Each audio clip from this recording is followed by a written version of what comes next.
Sean todos bienvenidos a una nueva edición de Bitácora de Viaje.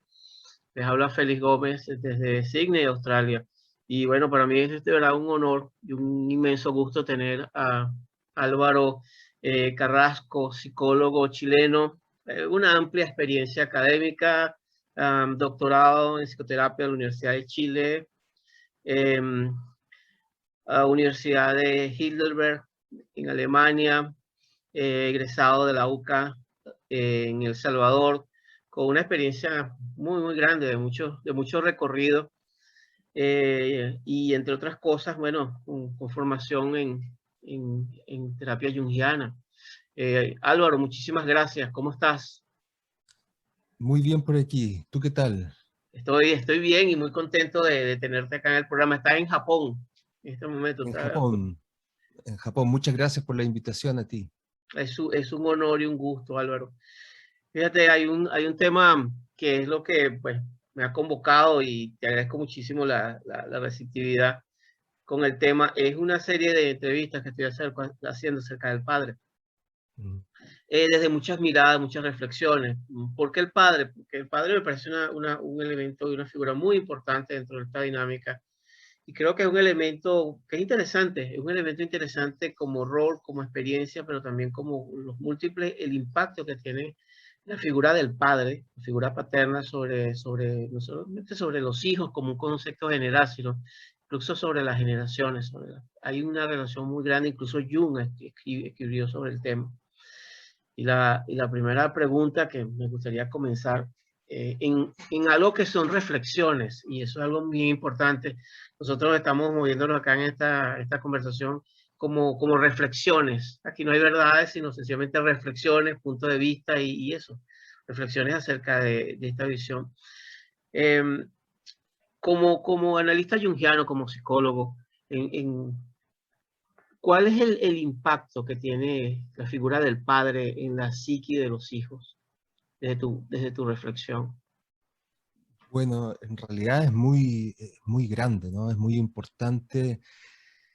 Desde el punto de vista, digamos, evolutivo, fue así una importancia del padre desde el punto de vista, digamos, ontológico, del desarrollo de una persona es muy importante, ¿no? Ya Freud, en relación al complejo de Edipo, señalaba la importancia de superar la importancia del padre desde un punto de vista ontológico, desde el punto de vista del desarrollo de la persona, desde la infancia, ya la destacaba Freud, por ejemplo, con el complejo de Edipo, que si bien es un concepto que ha sido cuestionado, pues ya era desde el inicio de la psicología clínica, digamos, hay un indicio de la importancia de la figura del padre,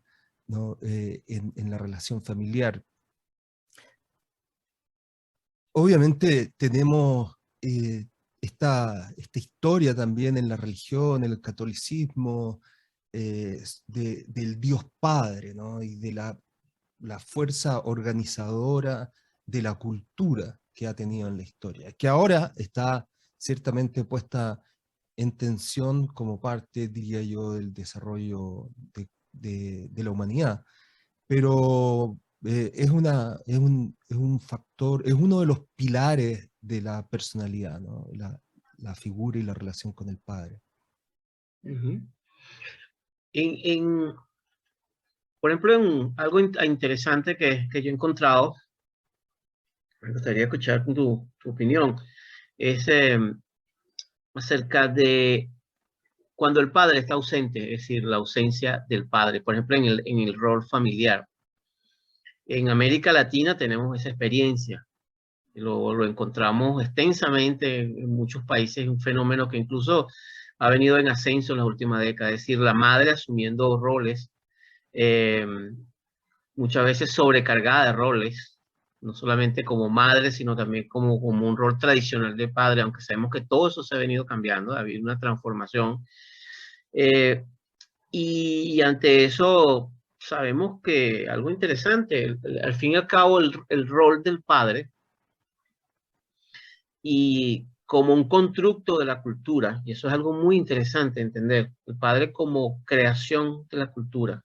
Ha sido creado para cumplir una función de civilización, y eso se remonta ya más allá de los griegos, que da su florecimiento con Grecia y con Roma. Básicamente el rol o el concepto es el de educar, guiar, ser un mentor. Sin embargo, nos encontramos con generaciones, yo diría las dos, tres últimas generaciones, en las cuales el rol del padre se ha ido cada vez ausentando. Tenemos más ausencia de padre.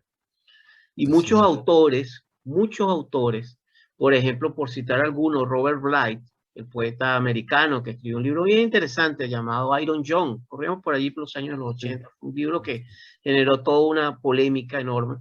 Él tenía la tesis, sostuvo la tesis de que el gran problema, por ejemplo, en Estados Unidos, con esto de las pandillas, con el caso de las bandas armadas, incluso él hablaba del tema del problema de las sectas, tenía que ver con una gran ausencia del padre, entendiendo el Claro. padre en el concepto de educación, de guiatura. ¿Cómo lo miras tú como psicólogo que han Sí, dado ya claro. 3 décadas en esto? Sí, claro. Bueno, antes de tener esta conversación, tú me hacías referencia al trabajo de Luigi Soja sobre el padre, ¿no? O el gesto de Héctor. Y, Sí. también eso desde un punto de vista simbólico, ¿no? Aunque él también mira la realidad y a partir de eso escribe. Y trayéndolo, por ejemplo, al caso de nuestras sociedades latinoamericanas, un caso que yo conozco de cerca bien, en el caso de El Salvador, por ejemplo, Ujú. donde hay un gran problema de maras, ¿no? De pandillas, ¿no? Que está hace ya décadas destruyendo la sociedad, básicamente. Y esto surge a partir de los procesos, bueno, desde la pobreza, de los conflictos sociales que llevan a que muchos hombres, sobre todo en un primer momento, eh, o entren en la guerra y tengan que irse de la casa, o emigren, ¿no? A Estados Unidos, ¿no? Y en esa emigración se produce un vacío familiar que va generando las condiciones para cuando regresan estos salvadoreños deportados, algunos de los salvadoreños deportados encuentran a, a un grupo de jóvenes sin padres, ¿no? Que no tienen una referencia, por una parte, de afecto, pero tampoco ningún ejemplo, ningún sustento en relación a cómo actuar y cómo insertarse productivamente en la sociedad. Entonces, eh, sumado a otros factores sociales, tienden a agruparse en las pandillas, ¿no? Eso es bastante claro y está como, es uno de los factores que explica el surgimiento de estos movimientos. Tú me preguntabas antes, me hacías una pregunta, si lo podía hacer también alguna relación con Japón. Yo creo que aquí en Japón ¿no? También hubo tanta mortandad de hombres, ¿no? De jóvenes, y aquí lo que yo veo es que, y también más allá de eso, ¿no? El hecho de que aquí hay una sociedad todavía muy dividida en los roles de género, ¿no? Las mujeres, aunque está cambiando, las mujeres están en la casa y los hombres van a trabajar, y como Japón tiene muchos eh, eh, empresas en otros lados del mundo, entonces muchos padres viajan también al extranjero o se mueven de ciudad y la familia se queda. Entonces también hay, tradicionalmente, como digo, estas cosas van cambiando, ¿no? Claro. Pero tradicionalmente el rol del padre, diría yo, en mi opinión, ha sido fuertemente asumido por el Estado, ¿no? Aquí el Estado tiene una presencia muy presente, muy constante, ¿no? Ujú. En mi sensación. Yo no manejo mucho el idioma y no estoy inserto en la cultura, pero en mi sensación el rol regulador del comportamiento viene dado a partir de las instituciones del Estado, ¿no? Pasando principalmente por la escuela, por ejemplo. Claro, interesante. Y en esa misma línea, es interesante porque fíjate que, Álvaro, como psicólogo, y me parece excepcionalmente rica la experiencia que tú estás viviendo, no estás de turista, estás viviendo en Japón. ¿Cuál es tu mirada acerca de unas posibles diferencias? Y estamos hablando de que no estamos hablando con trabajo de investigación, sino que estas son reflexiones entre la diferencia, por ejemplo, entre el padre generalmente, por ejemplo, el padre japonés. ¿Cómo tú ves al padre japonés? Es una pregunta general, así, en lo que tú has percibido, lo que has mirado. Claro, como te digo, yo primero llevo 4 años aquí, entonces tampoco me gusta hacer afirmaciones muy categóricas porque tampoco conozco el idioma, entonces es una percepción, digamos, de lo que yo veo, ¿no? Y Exacto.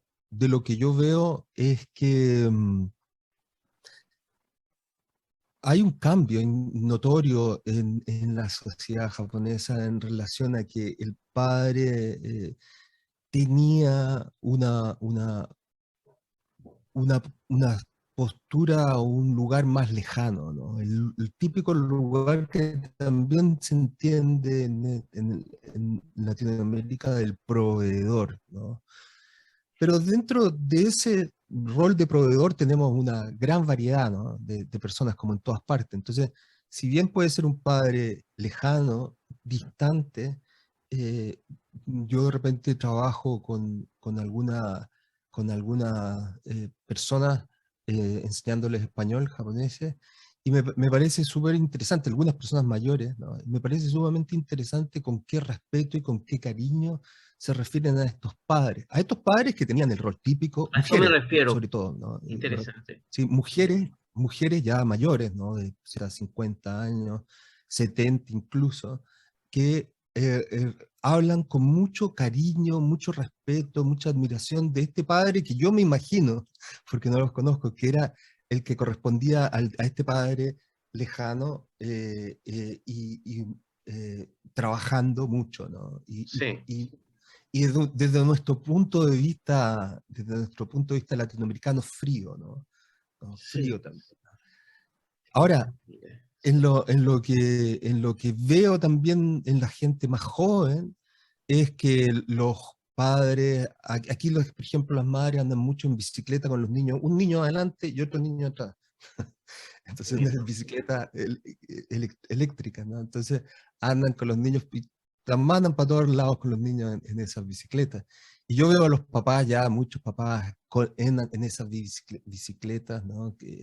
Llevando a sus hijos, con ellos en el parque, en los ratos libres. Es decir, hay una mayor, en mi impresión, una mayor cercanía, por lo menos ahora. Yo estoy viendo que también he visto noticias que en la sociedad japonesa se están tratando, es interesante, ¿no? Porque se está tratando con las leyes de permitir, por ejemplo, que haya más eh, estos permisos cuando la mamá tiene su bebé, ¿no? Entonces el papá también puede tomarse unos días.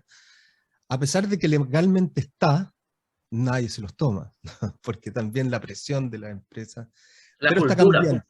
Claro, claro, pero está cambiando, ¿no? Está cambiando y creo que hay una mayor cercanía y un rol más presente en los jóvenes actualmente.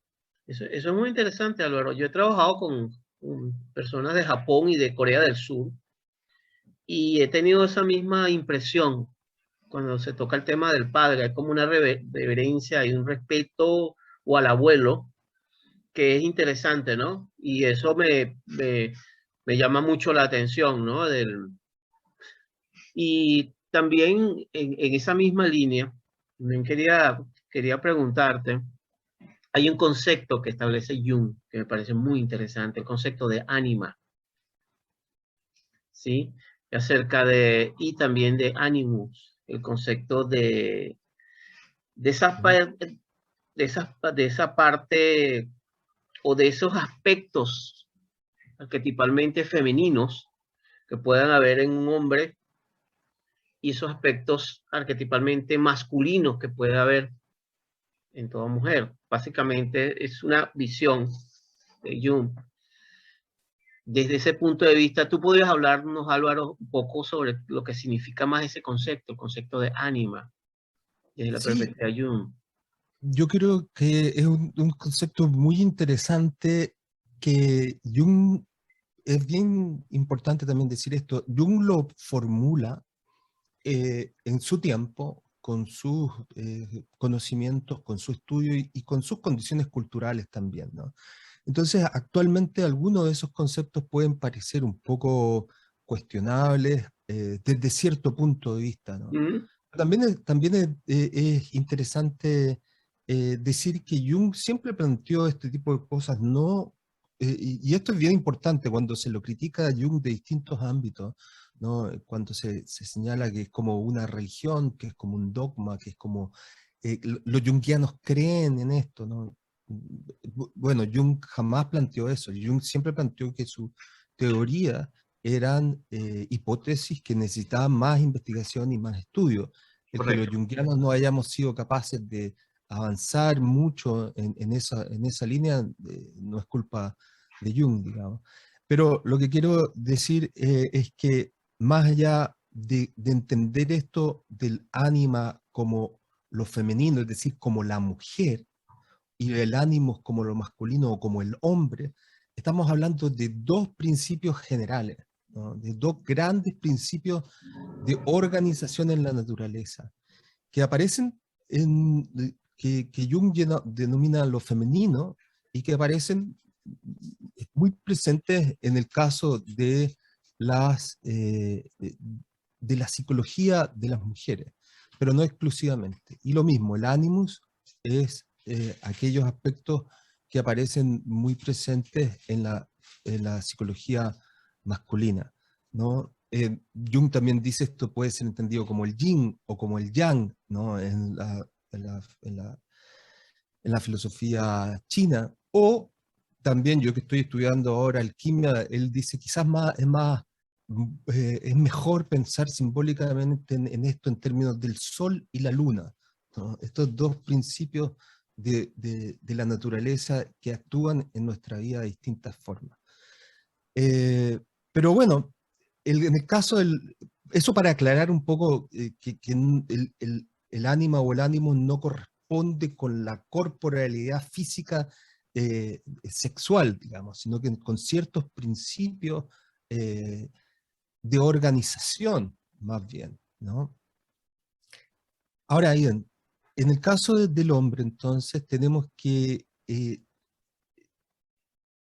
en nuestra constitución psíquica hay un aspecto de nuestra psique que está inconsciente y menos desarrollada, que es el ánima, es decir, lo femenino en el hombre, ¿no? Y este aspecto se va desarrollando a lo largo de la vida.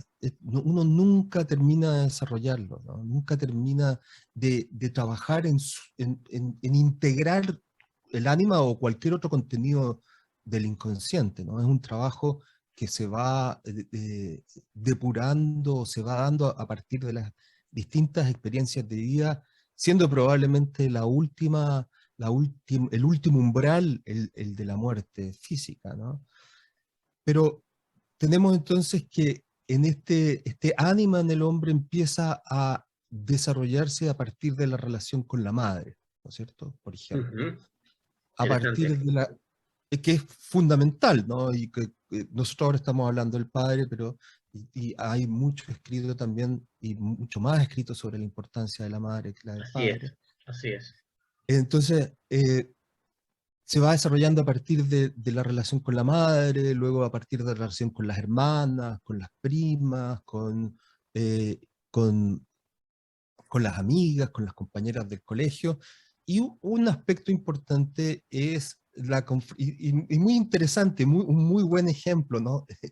Es la confrontación cuando tenemos una pareja, ¿no? Porque ahí el proceso es recíproco, ¿no? ellas están en el mismo proceso, pero al revés, ¿no? Entonces, nosotros nos enfrentamos con, proyectamos en esta mujer que tenemos una relación, nuestra propia ánima, con todos sus aspectos positivos y negativos, y ella va reaccionando y se produce ahí una interacción dinámica y recíproca, a partir de la cual podemos integrar mejor nuestra personalidad o podemos entrar en conflictos y que sean en determinado momento insuperables. Por supuesto, esto se da desde las dos partes, entonces no se trata, a Claro, veces alguien puede hacer un esfuerzo o tener un desarrollo muy positivo, pero si la otra persona no va a su encuentro, bueno, ahí se queda, ¿no? Entonces, esto es muy importante en términos del padre porque, sobre todo ahora, por ejemplo, que te decía de esto no solo, esto no es solamente aquí en Japón, en toda América Latina, también en todo el mundo hay un proceso de mayor presencia del padre en la vida de los hijos, ¿no? Eh, por ejemplo, un padre que tiene que un fin de semana o un día de semana o la esposa va a trabajar y él tiene que quedarse en la casa. Pongámoslo en la situación más extrema para un hombre, digamos, en eso, que es cuidar a un bebé de meses, ¿no? Eh, ¿Cuál es la actitud femenina maternal de un padre para cuidar a ese bebé? ¿No? Cómo en ese momento el bebé necesita cuidado, atención, paciencia, afecto, alimento, atención casi permanente, ¿no? Porque hay que estar siempre pendiente. Esa es una actitud muy femenina, ¿no? Muy de lo femenino, esa actitud nutritiva y de cuidado femenina de nuevo, en el sentido del principio, no de la mujer, ¿no? En el sentido claro, del principio. exactamente. Es una actitud del ánimo. Entonces desde un hombre que no tiene bien integrado ese aspecto, llega a cuidar a su bebé por alguna necesidad y no sabe cómo actuar, ¿no? Por ejemplo. Y sufre mucho en esa situación. En cambio, un hombre que tiene más desarrollado ese aspecto, mejor desarrollado ese aspecto, más integrado ese aspecto, puede brindarle más cuidado al bebé. Este caso es un caso, digamos, el más extremo porque el bebé requiere muchos cuidados, ¿no? Pero a lo largo de la vida de los hijos también va teniendo importancia el que haya un padre que tenga una actitud más, una mejor integración del ánima, digamos. Eso es muy interesante lo que estás tocando, ¿no? Porque era de alguna manera te adelantaste a lo que te quería, que te quería preguntar, Álvaro, y gracias por eso. Es que el hecho de que también el impacto del ánima sobre la figura del padre, ¿no? O sea, en la medida en que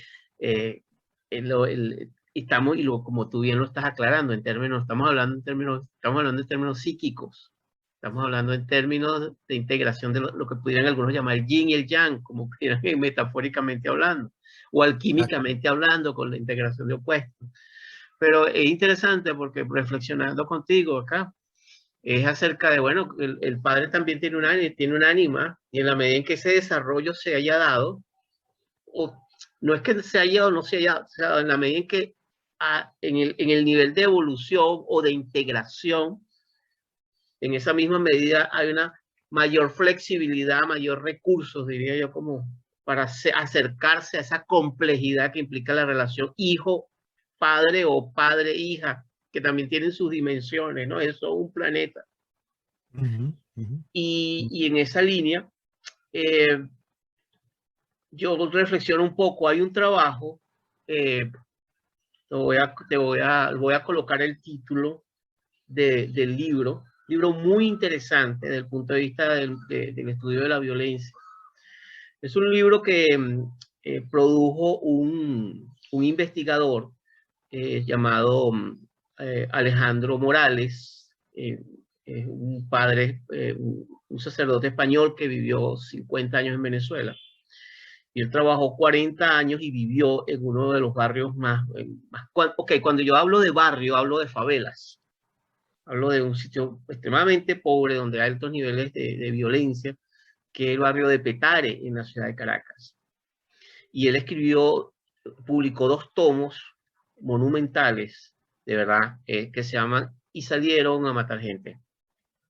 Es acerca del desarrollo del delincuente en Venezuela desde los principios de los 60 hasta los tiempos actuales, que me evocó mucho algo que tú tocas sobre el fenómeno de las maras y el fenómeno de las bandas, no solamente en El Salvador, sino en Centroamérica. Y también me conecta mucho con lo que es Chicago y lo que es decir, un fenómeno que se ha ido extendiendo, que no es únicamente un fenómeno de América Latina, lo encontramos, por ejemplo, en esa experiencia tan dura y difícil que son los niños soldados en África, por ejemplo, niños que han sido usados en guerra civil, etcétera, etcétera, etcétera, etcétera. Y una de las cosas que él toca en ese estudio de investigación es que él habla de que él ha encontrado prácticamente el padre ausente, o sea, el padre en la familia en los sectores con más escasos recursos, pero también es extensivo, por ejemplo, el caso de la sociedad venezolana, donde hay una gran ausencia del padre. Y si está es un padre que es un padre débil o no es un padre, hay mucha tela que cortar allí. Yo creo que eso incluso se extiende antes, son 200 años que tenemos de historia, donde creo que el rol del padre ha jugado un elemento muy importante en los desequilibrios que tenemos actualmente, sin que sea el único, por supuesto. Sí, claro. Pero algo que a mí me llama poderosamente la atención en sus 40 años de investigación, y lo dice en su trabajo, es que él encuentra la ausencia, son relaciones donde la madre es la figura. El padre está ausente, pero sabemos que no es que está ausente. Si está ausente el padre en el sentido físico, algo lo va a reemplazar. Exacto. Eso está allí, el padre va a aparecer de otra forma, en sentido metafórico, pero hasta puede ser una institución, puede ser el tema que se ha investigado muchísimo, el tema de las sectas satánicas o las sectas o los cultos en diferentes temas. Sobre todo se estudió esto con la llamada era del New Age, pero también en los temas de la contracultura, también lo hemos encontrado en el tema de lo que han sido las adicciones. Y una de las, fíjate, cuando hablo yo del padre, no me estoy refiriendo únicamente a una figura establecida, sino el padre como uno de los roles como educador, como mentor. Claro. Y eso se sustituye. Entonces yo me he estado reflexionando acá contigo y en este sentido, todas estas ideas que me estás llevando con lo que nos estás conversando acerca, por ejemplo, de que hasta qué punto la delincuencia, sin que sea el único factor, la violencia, el resentimiento, incluso el extremismo, el fundamentalismo, no está en cierto modo conectada con una hambre de padre. Hambre de padre en el sentido de guiatura, de ser escuchado, de ser visible. Porque algo que tiene la conexión con el padre o la madre o una figura de autoridad es que la función de bendecir, decir, te veo, eres bienvenido, estoy feliz de que estás acá, o el lado que es lo que pudiéramos llamar Robert Bly el rey blanco, o la reina. No estoy usando términos que se me puedan confundir como racista, estoy hablando en términos de conexión con algo para describir un término en términos metafóricos. Pero también habla del lado oscuro. El padre puede ser muy oscuro, o la madre, en términos, y puede también lanzar lo que son maldiciones oscuras. Es decir, no te veo, eres invisible, no existes, te maldigo. El mundo es un lugar absolutamente malo y tú no tienes derecho a estar acá. Esos son mensajes que están allí muy potentes, muy poderosos.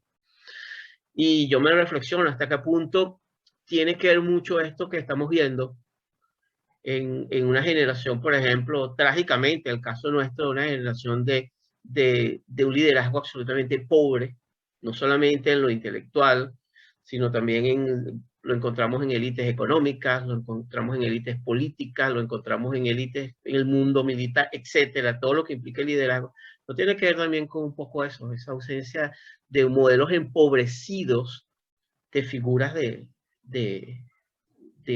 paternidad y incluso de maternidad. No me estoy extendiendo a un género biológico, me estoy extendiendo a la Sí, función sí, de educar. claro, claro. Sí, o sea, es decir,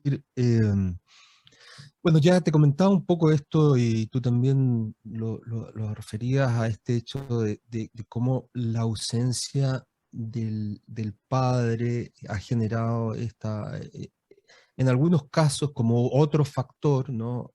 A que la gente, a que los jóvenes busquen vincularse a las pandillas, ¿no? También, por ejemplo, mucha gente en un aspecto más positivo, los jóvenes pueden encontrar esta misma sentido, este mismo sentido en los equipos deportivos, por ejemplo, ¿no? Donde si tienen suerte hay eh, compañeros de distintas edades, hay un entrenador que los orienta, ¿no? Hay otros padres incluso de otros niños que si ellos no tienen, que aparecen y que asumen en cierto momento el rol de apoyo y etcétera. Es decir, eh, la- la- el, el proceso de convertirse en hombre o mujer, ¿no? El proceso de la adolescencia, quiero decir, eh, es, está plagado de pruebas y de desafíos, ¿no?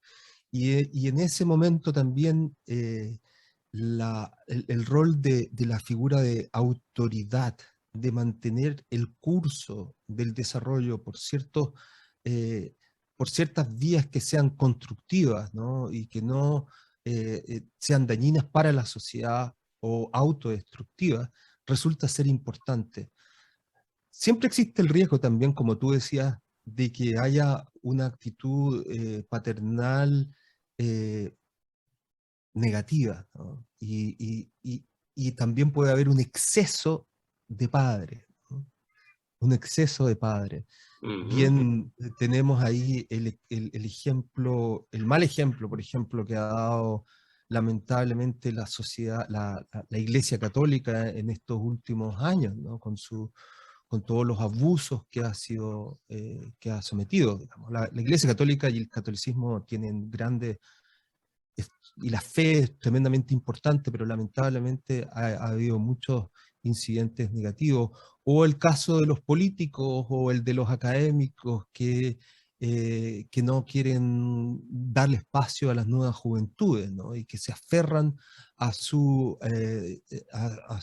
narcisismo, digamos, y a su debilidad real para mantenerse en ciertos cargos o en ciertas posiciones cuando en realidad eh, la sociedad y el mundo van necesitando ciertos cambios, ¿no? No significa que no tenga que mantenerse, que la política, por ejemplo, tenga que ser una cuestión de jóvenes, para nada. Solo de jóvenes, las personas mayores van teniendo un rol, pero por lo menos cuando yo pienso en Chile, que es la política que estoy más pendiente, es bien interesante cómo cuesta que las estructuras políticas vayan dando espacio a los jóvenes.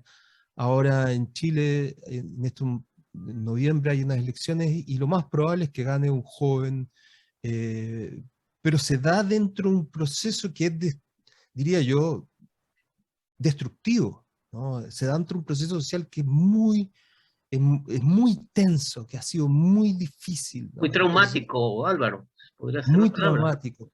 Sí, exactamente. Está siendo muy traumático, ¿no? Mm.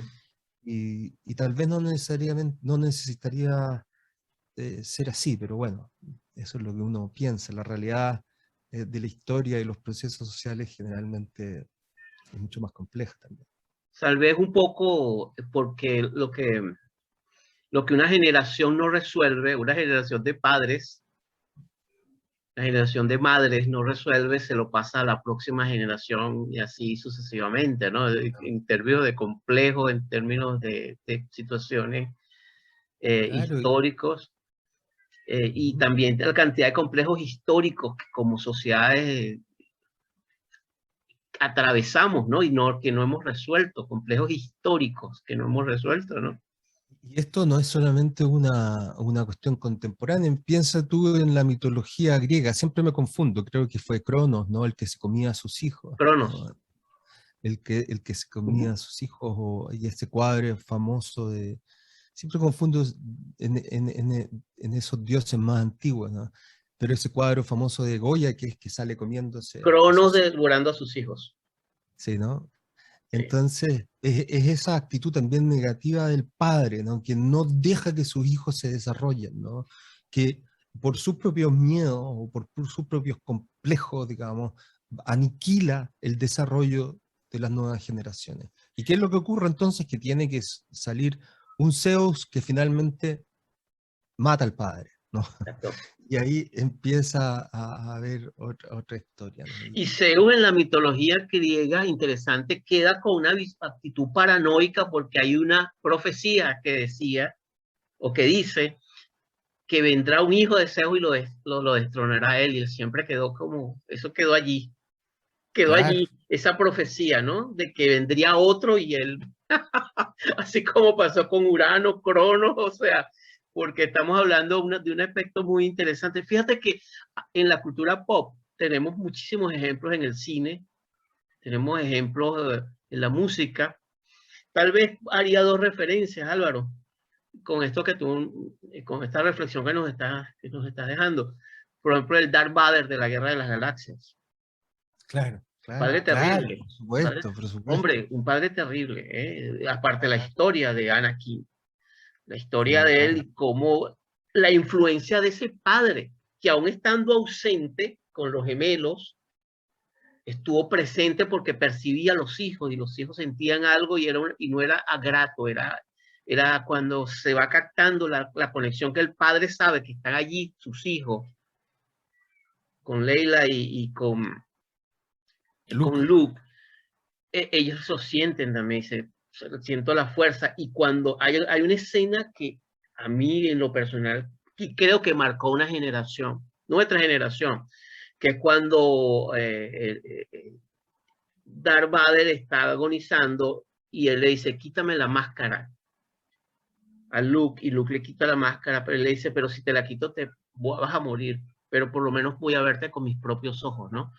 Y entonces le quita la máscara y entonces ya aparece, ya no es el rostro de aquel Darth Vader, del Padre Oscuro, sino es el rostro de un hombre roto, un hombre desfigurado, un hombre muriendo, ¿no? Es una escena sí, muy impactante. sí, claro, bueno, Star Wars tiene un fundamento mitológico en su formulación, y ese expresa el padre, digamos, el aspecto negativo del padre, ¿no? El aspecto destructivo que puede tener el padre como una influencia negativa, como un no permitir el desarrollo de los hijos. Estoy viendo, por ejemplo, una serie preciosa, preciosa, me encantó. Yo no sé qué, estoy en una serie en Netflix que sobre, no me acuerdo el nombre porque es un poco raro, Schletlitz, es sobre una familia judía ortodoxa en Israel, ¿no? Ok, Y es muy bonito. Claro, y ahí está el padre, ¿no? La figura el padre, del padre tradicional, ¿no? es Judío, religioso, religioso, ortodoxo. ortodoxo Entonces, clásico. clásico. Entonces, el hijo, por ejemplo, en estos tiempos, es ambientada en estos tiempos, ¿no? Entonces, el hijo tiene, los matrimonios son no arreglados, pero concertados normalmente, Concertado. aparece en la película, en la serie. Ujú.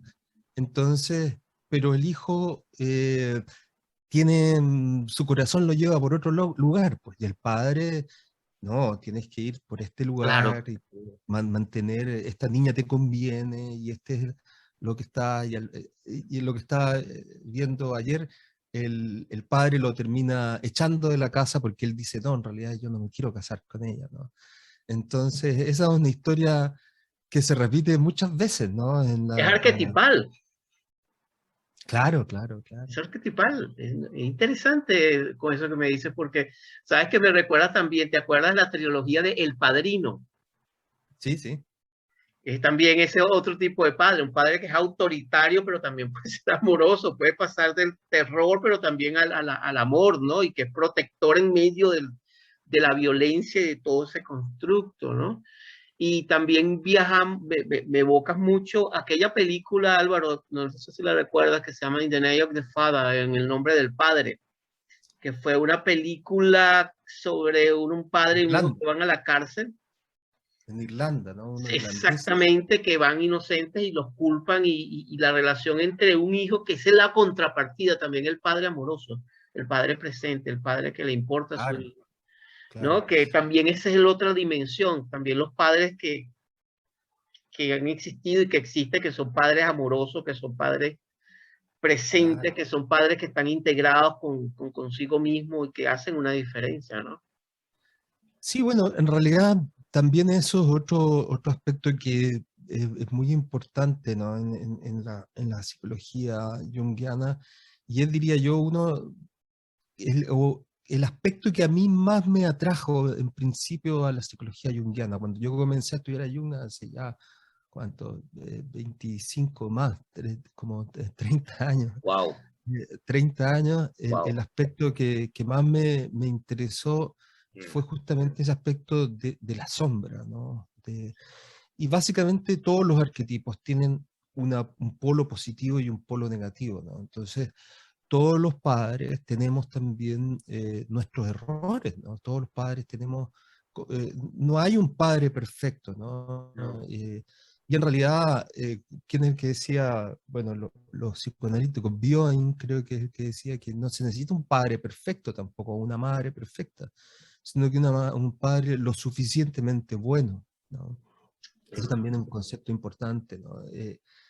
Pero claro, yo le agregaría a eso que en la psicología junguiana el proceso es de ir haciendo más consciente estos aspectos negativos del padre, ¿no? Y ir integrándolos y desarrollándolos porque los desafíos de la paternidad